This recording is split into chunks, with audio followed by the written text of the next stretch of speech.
Hi, everybody. It's Patty Grimm, and I am so excited to be here today, presenting to you virtually from my home in beautiful, sunny Dallas, just outside of Dallas today. I'm so thrilled to be presenting virtually to the Empowering Women of Industry conference. I presented 2 years ago to one of the first conferences I personally had been to in person, and I think everyone in the office, the first conference we had been to in over 2 years. The conference itself was outstanding with amazing speakers and networking and women working together to help lift all women up so all boats rise. So we all rise to the top and achieve that pay parity, that destination we're trying to get to. I'm going to talk to you today about living with intention and having that being powered by having a personal vision. I'll introduce myself sort of as we go along. I'll tell lots of stories on a number of things, but a huge thank you to Charlie for putting on this amazing event as I start to share my slides. It's amazing to see this kind of energy and power in one room and see all of these women together virtually and calling in from all over the world for this kind of amazing presentation. So I'm Patty Grimm. I am a senior business leader. I have been in the IT and financial services industry for over 25 years, and I've worked with a number of people in the manufacturing, the industries, wastewater treatment facilities, a whole bunch of companies I've worked with, both as a consultant and as an employee. And I consider myself to be a women's advocate. And I hope this doesn't offend anyone, but I also call myself a badass glass kicker. So I'm presenting today virtually from my home north of Dallas, Texas, where we are neighbors with longhorn steers, cows, horses, pigs, chickens, and a few people as well out here with us. Although it's getting really pretty crowded out here with a lot more houses coming out this far north of Texas, halfway between Texas and Oklahoma. So I want you to picture this. I want you to picture it is a cold, damp, rainy, dreary day in a little city outside of Seattle called Redmond, Washington. And there's a woman on the floor. Her computer's sitting there, her phone's sitting by her, and this woman is on the floor, laying in a combination of tears and sweat, trying to get up the energy to go to the job that she loves. She has worked herself to the bone. She's working 70, 80 hours a week. She works every night and every weekend. She's given up on almost all of her social activities. And most importantly, she's giving up on her. She's giving up on the woman that she was, the strong, confident, empowered woman she was. And she'd gone from being a rock star on the executive potential program for one of the biggest IT companies in the world to all of a sudden being at rock bottom, laying on that bathroom floor. She was diagnosed with depression, anxiety, anal gland failure, Hashimoto's. She gained 35 pounds. Her hair was falling out.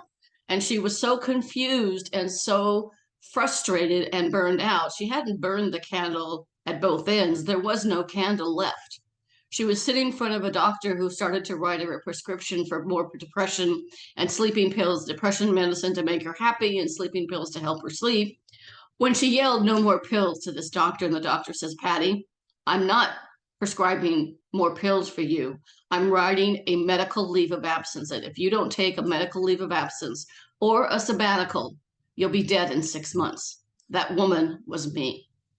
Now, I got up off that bathroom floor. I took some time off. I invested in myself. I spent time getting myself better again. Several things helped me. My family, my friends, my amazing husband of over 35 years was there side by side with me when I came home in hysterical tears from this doctor's appointment and told him that I couldn't work, that I had to go out on leave, and that we weren't going to have the same money. And I was the sole income earner, or the main income earner. My husband was a high school football coach, but that was part-time and didn't pay very much money, as you can imagine. So here I was, depressed, couldn't sleep, hair falling out, gained 35 pounds, couldn't even make a simple recipe because I would read the recipe 3 or 4 times and somehow I would forget something that was important to the recipe. And worst of all, for a woman, I am a confessed shopaholic. I can shop till I drop. I couldn't even shop because I was so burned out. I made a commitment to myself when I got up off that floor. Several resources helped me. One is the book by Louise Hayes, You Can Heal Your Life. The other was Extreme Self-Care by Cheryl Richardson. But I also took time to invest in myself. And what I realized is I gave up on me. I gave up on my vision, the kind of person I wanted to be. And because of that, I am dedicating my life to empowering women and girls to be the best they can be in any endeavor they choose, and to leave the world a better place for the women today, tomorrow, and forever. We have to leave this world a better place. What I learned was never let anybody tell you what you cannot be. Be you, be real, be authentic, be your favorite kind of woman, and don't let anybody take that job away from you. So, in today's session, I'm going to talk about my research in my book and the 5 ways to be an empowered woman leader, but we're really going to hone in on this living with intention, powered by vision. Because what got me off that floor, what got me back to Microsoft to work for another couple of years at Microsoft before I decided to leave and pursue other career options, was having that personal vision, an anchor, something I could hold on to that said, this is my purpose. This is what I was put on this earth to do. And I will do this and be my best self because everybody else is taken. So our agenda sort of looks like this. We're going to talk about some challenges of the current state of women at work today. There's some new research that just came out. International Women's Day was this week, and I was the keynote speaker for the Cisco Women of Impact Conference, which was amazing. 1,000 women all over the country. And I talked about some of this stuff, some of the current research about what's going on with women and how the latest research says it'll take something between 177 and 200 years for women to achieve pay parity if we stay on the current course. We have to do something different, and that starts with you.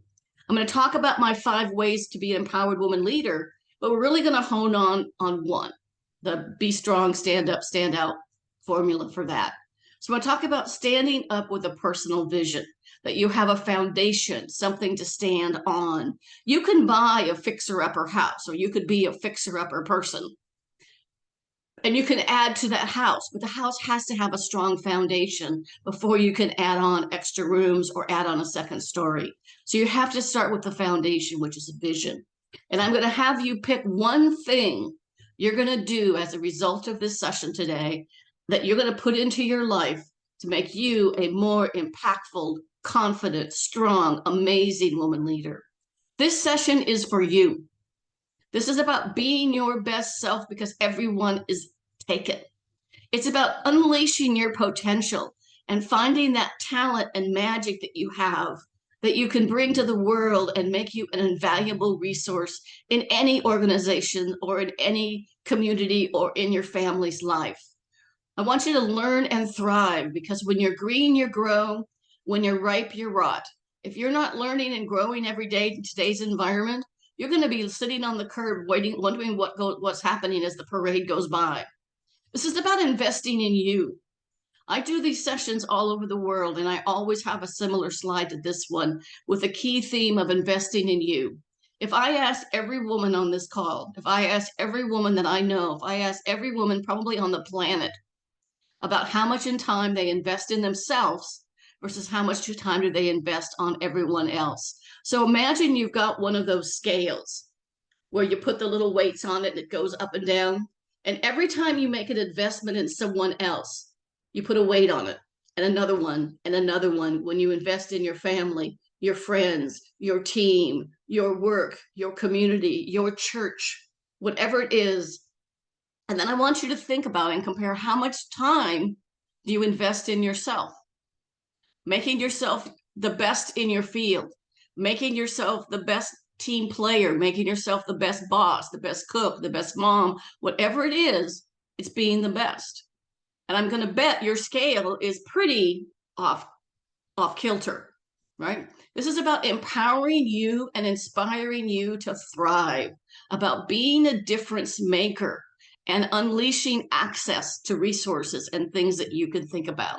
So we're going to have some chat boxes activities. So I'm going to ask you to, in the chat box, just take a minute and just write in, what are some of your biggest challenges as a woman today? And go ahead and write those in, and then we'll move forward.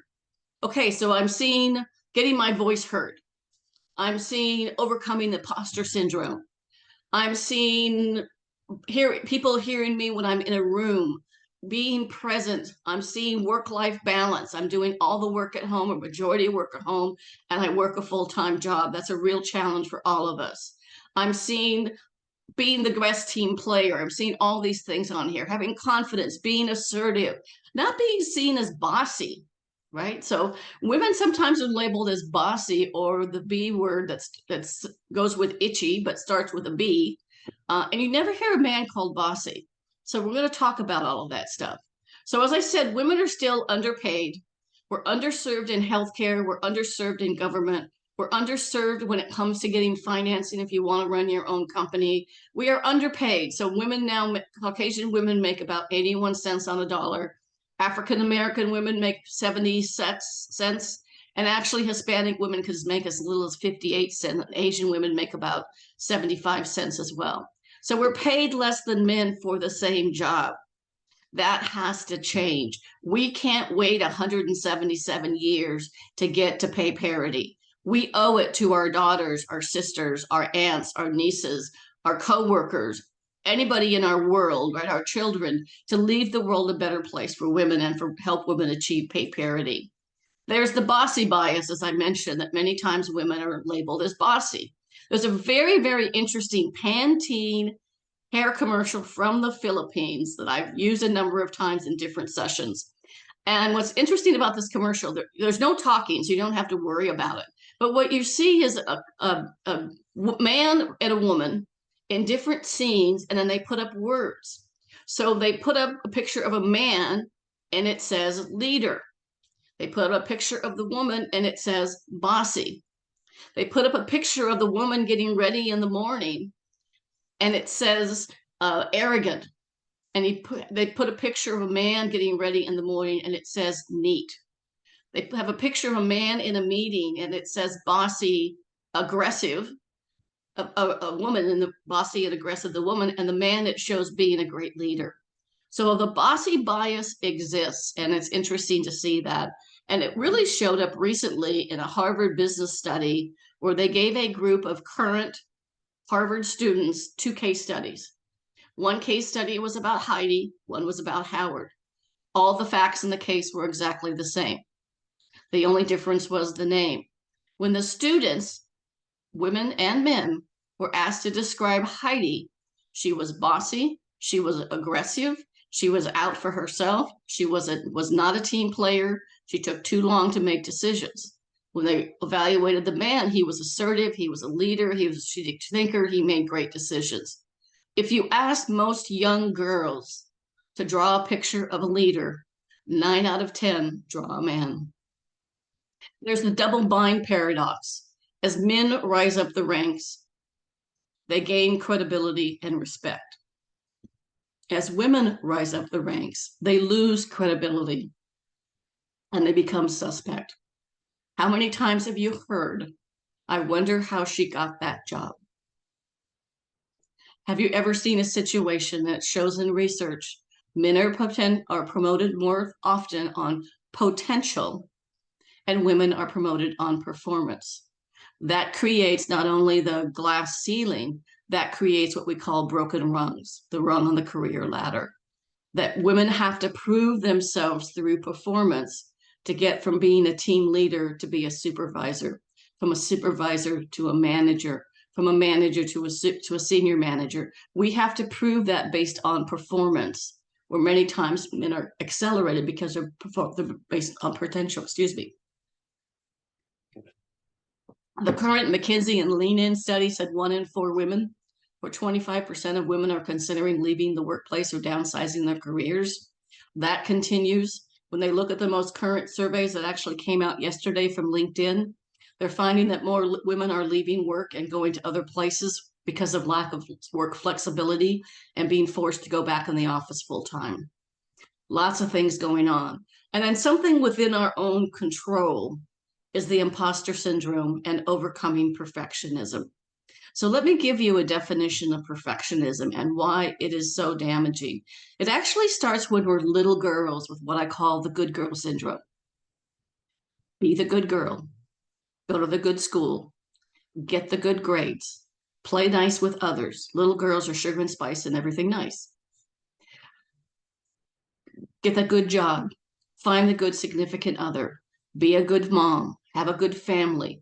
All those little programming as we're little girls turns into imposter syndrome when we grow up. And the definition of a perfectionism that I use that's extremely powerful is perfectionism. And I ask you to think about, does this sound like you at all? And you can put a yes in the chat box. It is someone who has overly high performance expectations, being perfect at work, being the perfect mom, the perfect cook, the perfect house cleaner, the perfect team player, the perfect community leader, the perfect church leader, the perfect. So someone with overly high performance expectations combined with being overly critical, overly self-critical. I'm not good enough. I could have done better. Combined with caring too much about what other people think. So give up on perfectionism.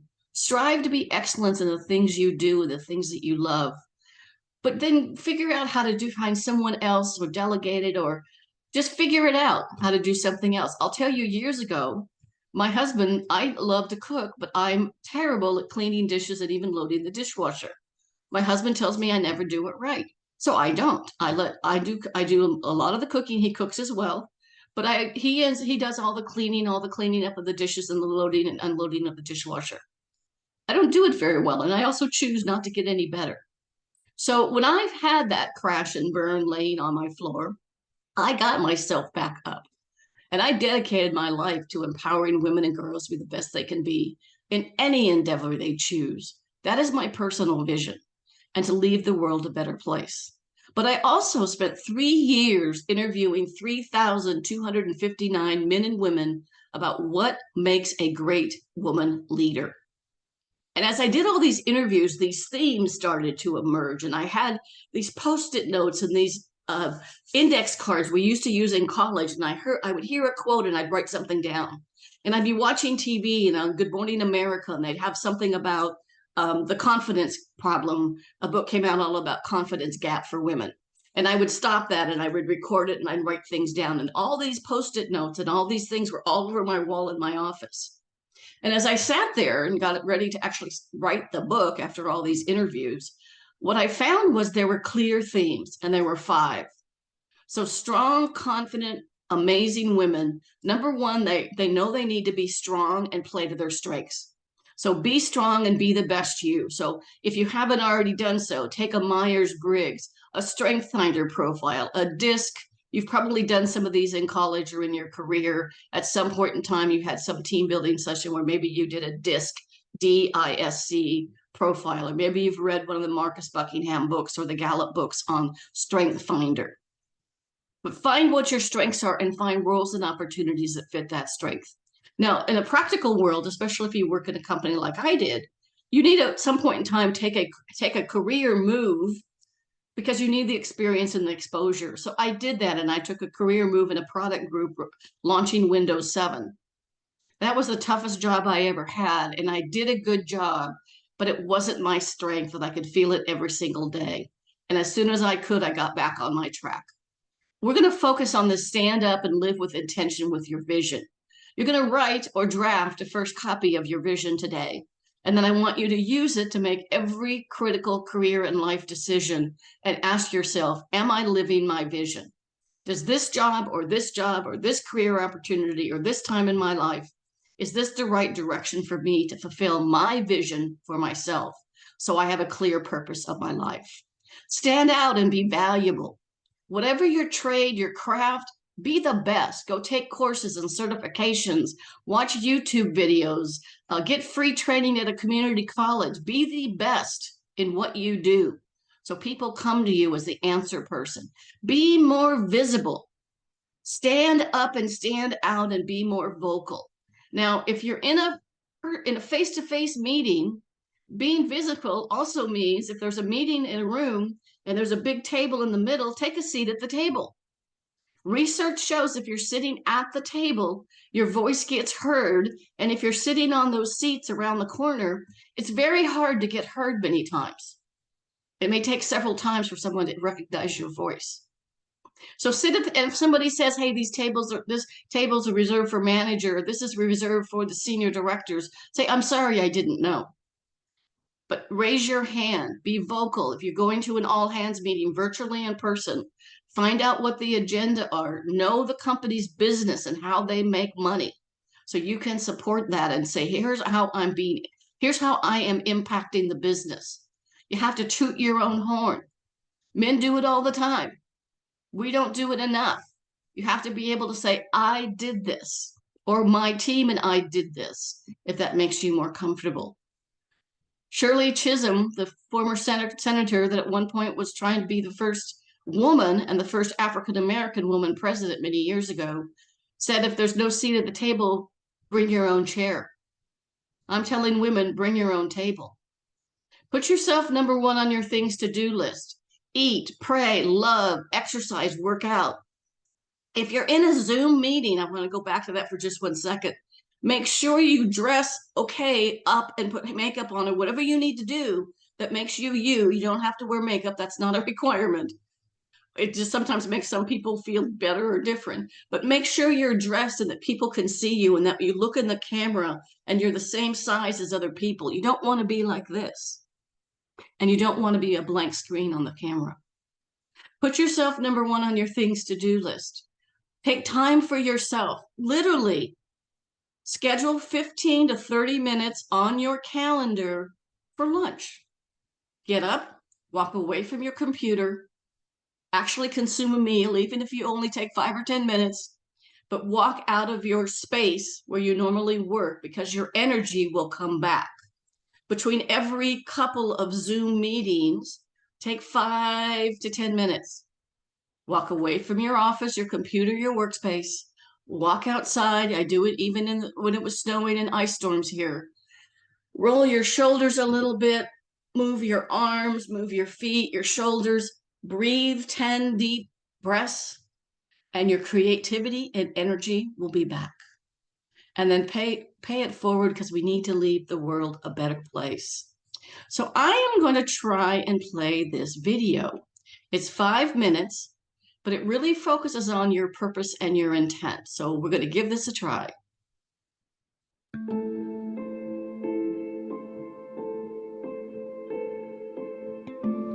All of you leaving here have the potential for enormous success. There's a price that comes with that.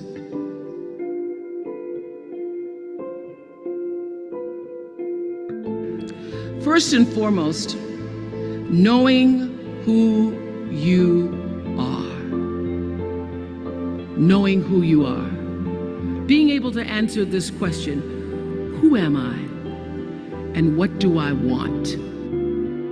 I'm asking the bigger question of who am I? Who am I really? And what do I want? I don't want to just be successful in the world. I don't want to just make a mark or have a legacy.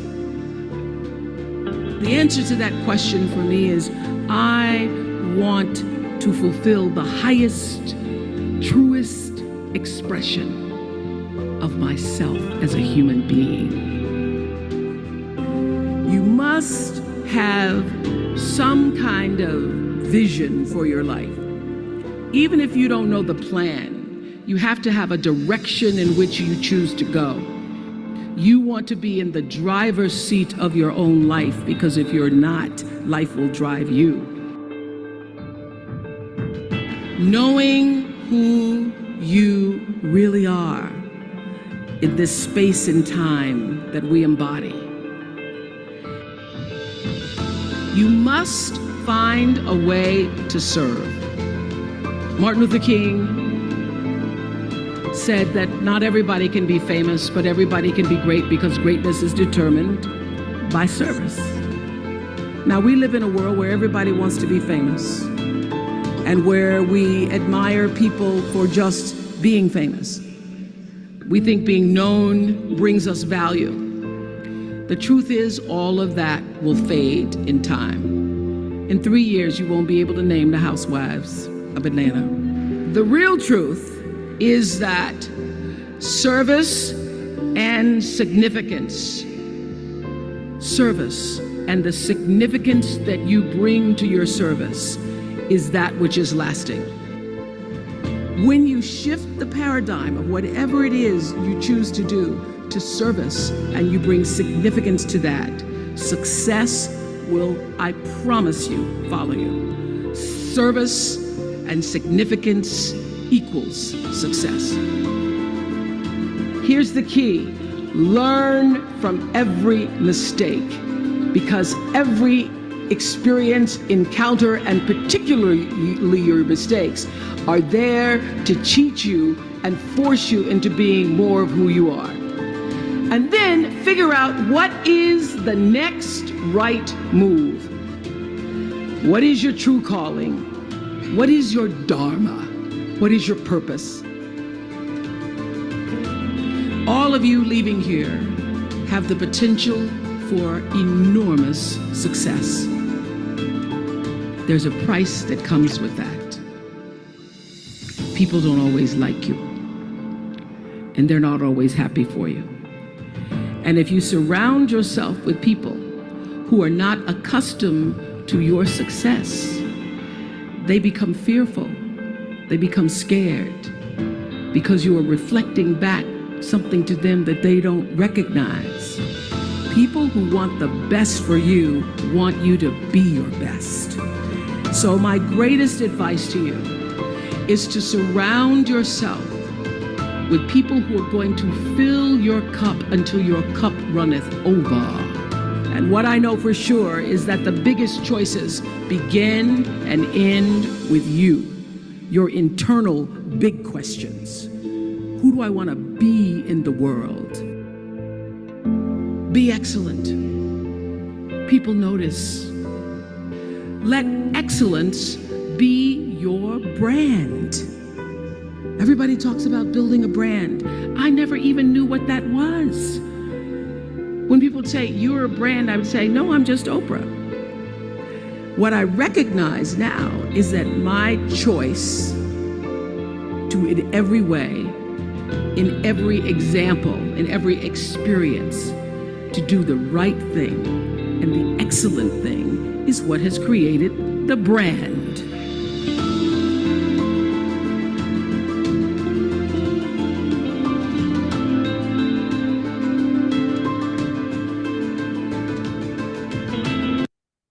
So what are some of the messages? I'm sorry.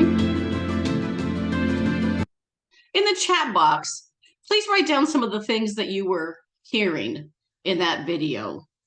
Who am I really? What do I want? What is the legacy I want to leave on the world? What is my vision, which we're going to do today? What is my direction, and how do I surround myself with people that lift me up and eliminate or minimize people around me who are always trying to tear me down? Really think about these things. If you're not in the driver's seat, life will drive you. I love the reference to the Housewives of Atlanta. So at one point in my career, I lived in Singapore. And when I came back to the US in 2008, the Kardashians were everywhere. Now, they were nothing in Singapore. There was no Kardashian show. There was no big thing about the Kardashian things going on. You know, I come back into a re-immersion into the US, and we had limited television in the US. We had things like Friends and Frasier and a few other things, but most things we didn't get a lot of American TV. But we came back and I'm like, who are the Kardashians and why do I care? Why do I care what these people do? I know it's entertainment and I know some people love it, so I'm not going to criticize people for it. But I had no idea who those people were. Do you know the names of the Housewives of Atlanta, Dallas, New York, New Jersey, whatever all those things are? No, it doesn't matter. What does living with intention mean to you? What did you hear in this video? Okay, great. It's about having a purpose. It's about having a direction. It's about having a compass I can use to guide my life and my career. So it means a number of different things. So, oh, I'm going the wrong way. So living with intention is living by having a plan instead of just making stuff up, letting things happen to you. It's about staying on your path and not being sidetracked by life's distractions. It's about having that direction to go. It's about living your life as a series of choices that you make on purpose. The power of the vision statement that pulled me off that bathroom floor and got me back stronger than ever, writing the book, speaking, doing what I do, and having my direction to empower women and girls, gave me that purpose, that direction. The kind of clients I work with need to fit within that. Is it gives me a chance to make a difference in a company if I go in and do women's leadership workshops or team building or leadership workshops? Will the company create an environment once their training is over where people can succeed? When you have intention and purpose, you activate a chemistry in your brain that creates all these positive things. It creates happy brain that boosts your serotonin, it boosts your endorphins, and it gives you that strong sense of feeling. When you are in your strength zone and you're working in your passion, you are energized to do what you do. So there's 5 areas to live with intention. One is living with physical intention. Now that's doing things that make you feel good, eating well, all those things they tell you to do, eat well, get plenty of sleep, all these things they tell you to do that I wonder how somebody actually does that. But it's even the little things, like I said, taking a break between video meetings or getting up away from your workspace, whatever that may be, to take 5 minutes to just breathe and get some energy. It's also your mental and physical intention, being able to have the emotional agility. She said in the video, learn from every mistake. One of the women I interviewed for my book was Colonel Deb Lewis, who's now a retired colonel living in Hawaii, and a very good friend of mine. I actually talked to her last Saturday when I was at the dog park, and she's in Hawaii. She happened to call me, and I was like, why is Deb Lewis from Hawaii calling me on a Saturday? And so we just called to connect because we love each other and support each other all the time. But she taught me something called an after action review that she learned in the military. She was one of the first women in the first class of women to graduate from West Point. So she didn't have a glass ceiling. She had a concrete bunker. And they did things to the women they wouldn't do to the men, like wouldn't tell them exactly how to do things. They had women figured out, but she graduated and she had a 30-year career in the military. So here's how an after action review helps you. It'll help you build resiliency.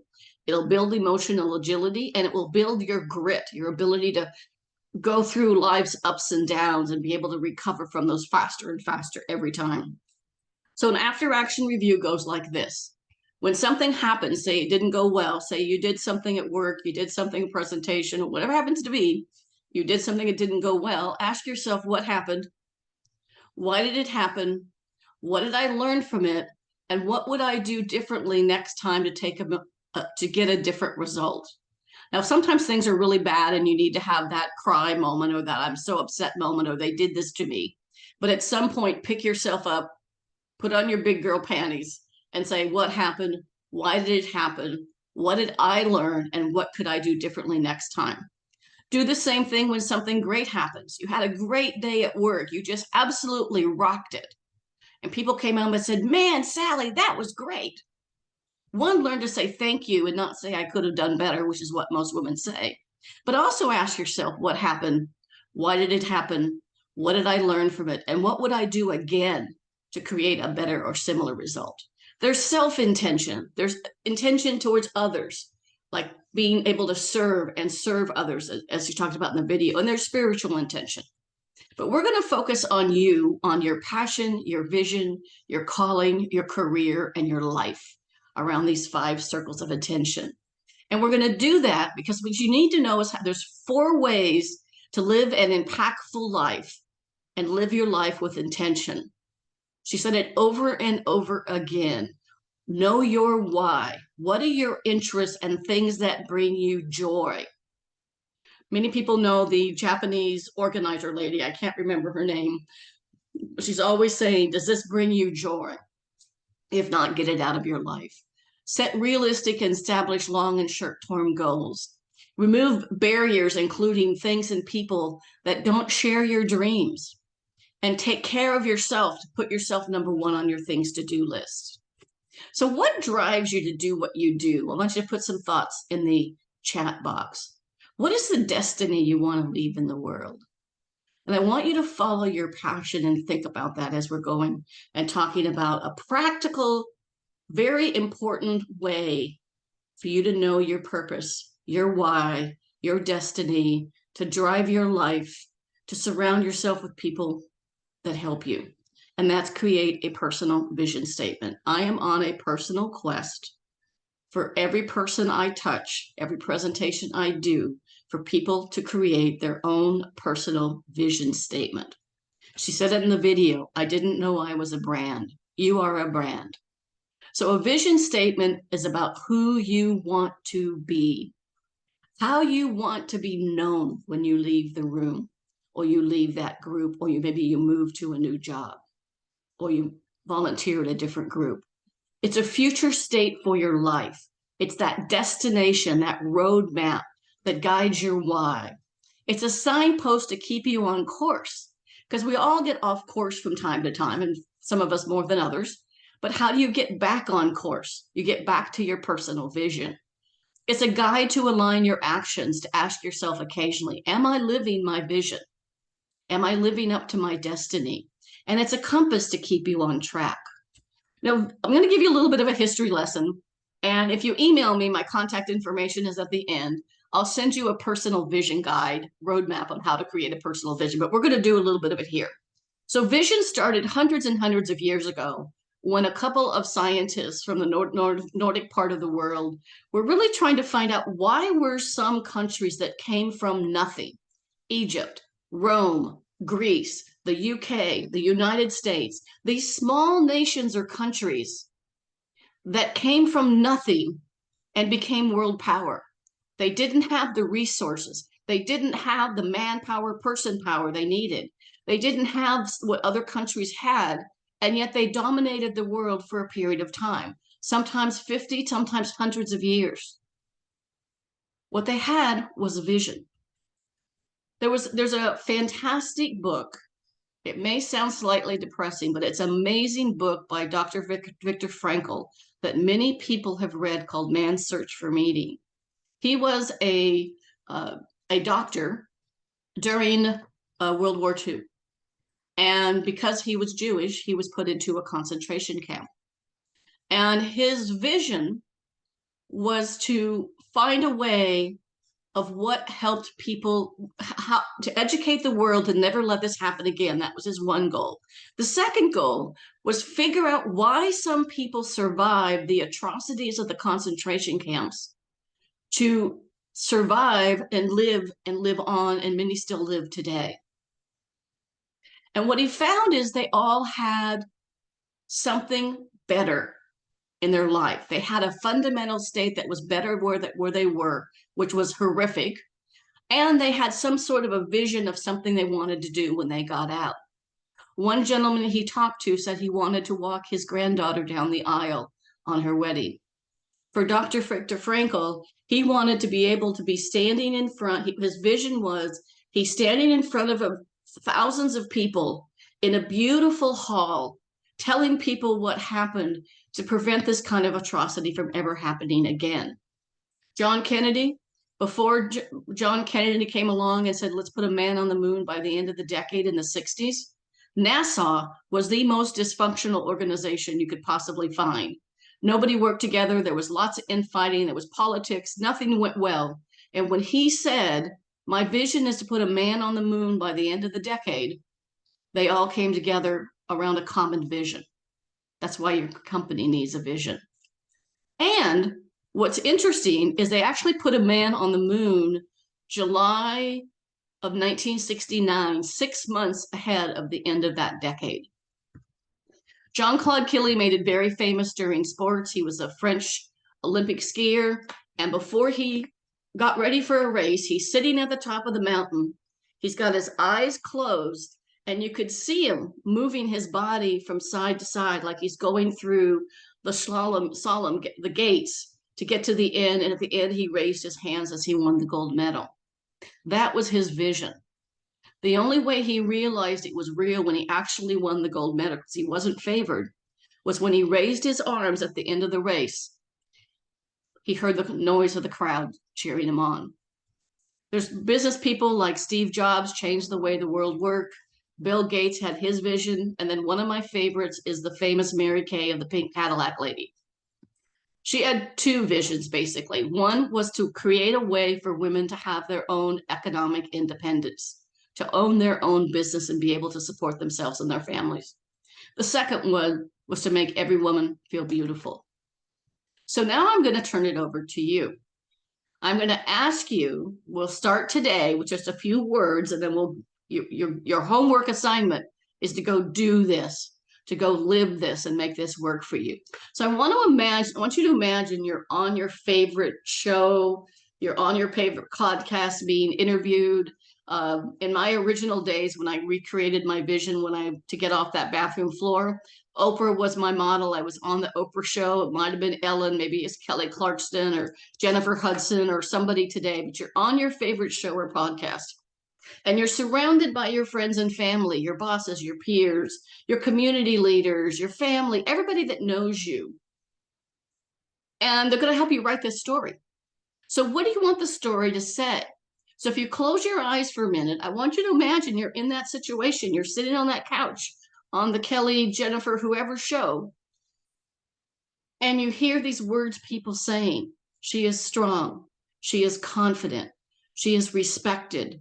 She is talented. She is compassionate. She is courageous. Every word you hear, every word and adjective, I want you to write those in the chat box, and I want them to be on a piece of paper in front of you, because we're going to put those together and make those a vision statement. I see respected, credible, talented, compassionate, passionate, developer of people, makes a difference. Now, what I want you to do is keep those words.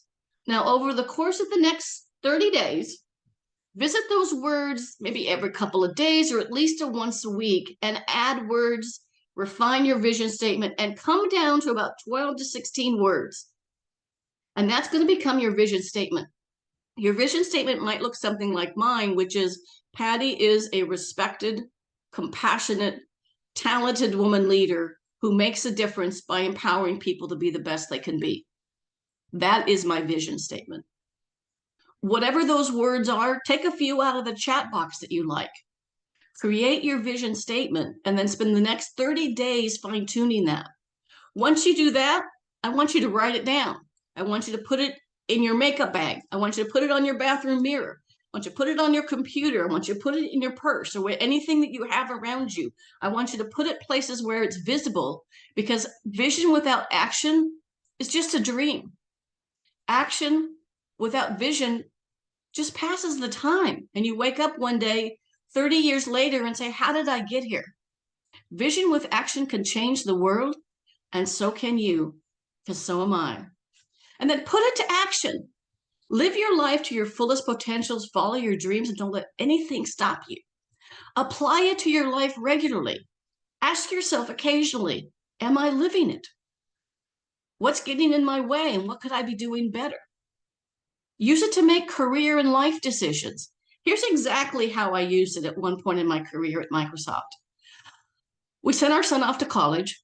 He was going to be going to college. We were living in Washington at the time. He was going to be going to California to play college football. And I talked with my husband. I'd been at Microsoft maybe about 10 years. And I said, you know what? I think it's really kind of a shame to work for an international company and never live overseas. What do you think if we took an assignment in someplace in Europe or someplace in Asia? He said, sounds cool. So I went through the process. I went to my boss and said, here's what I want to do. 100% supportive. I ended up having 2 job offers, almost exactly. Actually, they were the same time. It was August of 2004. Exactly the same time. Got the job offers. Both jobs were equal pay. Both jobs were equal senior level, were the equal title level, so you had the right title. Both jobs were working for great bosses. Both jobs were great teams, and both jobs sounded exciting. Here was the deciding factor. One job was in our EMEA or European division, running the business excellence team, living in Germany, uh, for Central Eastern Europe, which is where my family's originally from. So that would have been a really cool job. Cool job. Everything about it was cool. Asia, we'd be living in Singapore, and same thing. Cool job, cool boss, fun assignment. Wow, we could do this for 2 or 3 years. Won't this be fun? And the deciding factor was one thing: where could I make the biggest difference? You see, EMEA had 1,000, almost 1,200 people on the headquarters staff or the regional staff to serve about 20 something countries, very diverse, obviously, from the UK to France and Germany to tiny, tiny countries in Central and Eastern Europe I'd be working with. 1,000 to 1,200 people, I don't know, remember the exact number, but it had a large number of people trying to make a difference in all these countries. Asia had 160 people serving 26 countries, as diverse as Korea, Japan, Australia, India, and as small as Sri Lanka, Cebu, Philippines, and several other places. Where could I have the biggest difference? I could be a little fish in a really big pond in Germany, and I could be a big fish in a little bitty pond in a little teeny country called Singapore. I chose Singapore. To tell you how supportive my husband was, he never went to Singapore until after I accepted the job and we were going there for the first house hunting trip. So that's the kind of support and surround yourself. Use it to adjust yourself, get back on track when needed. From time to time, we all fall off, and I need to use that to get me back on track. A couple of final thoughts and some things for you to do. Play to your strengths. Stand up with your vision and live your life with intention. Stand out by being visible, valuable, and vocal. Put yourself number one on your things to do list. I usually say this several times. I haven't said it yet. Self-care is not selfish. It is survival. You can't pour from an empty teacup. You can't help someone else, including your family, your children, your team, anybody, if you can't help yourself. You have to fill up your cup. Pay it forward and leave the world a better place. So this is your action plan. What is one thing you're going to do to live with more intention and be an unstoppable woman, leader, or leader? I look forward to the day we no longer have to say she is a great woman leader. She is a great African-American leader. She is a great Asian doctor, and just say she is a great leader. She is a great woman. She is a great whatever happens to be. So she remembered the game, who she was, and the game changed. I want you to remember who you are and what you stand for. So put your one thing in the chat box and we'll keep going. And now just go do it. And we always hear this question: if you could sit on a bench with your younger self, what word of advice would you give? My word of advice would be live with intention, know your purpose, and stay true to yourself. Be your best self, because dear self, stay strong. The best is yet to come. Love me. With that, please feel free to contact me in any means you choose. I offer workshops, seminars, webinars, conference speaking. I do all kinds of keynotes. I just, as mentioned, did the keynote for the Cisco Women of Impact session. And there's the link to my book on Amazon if you'd like to buy it. Send me an email if you want to get that personal vision guide. I'm happy to send that out to you. Here's my social information. I'll also send you a PDF of the deck and give the PDF of the deck to Charlie so she can make it available to everybody. Thanks, everybody. Let's go kick some glass and make the world a better place. I encourage all of you to do your best, be your best self, and always remember, never let anyone take that away from you. Thank you.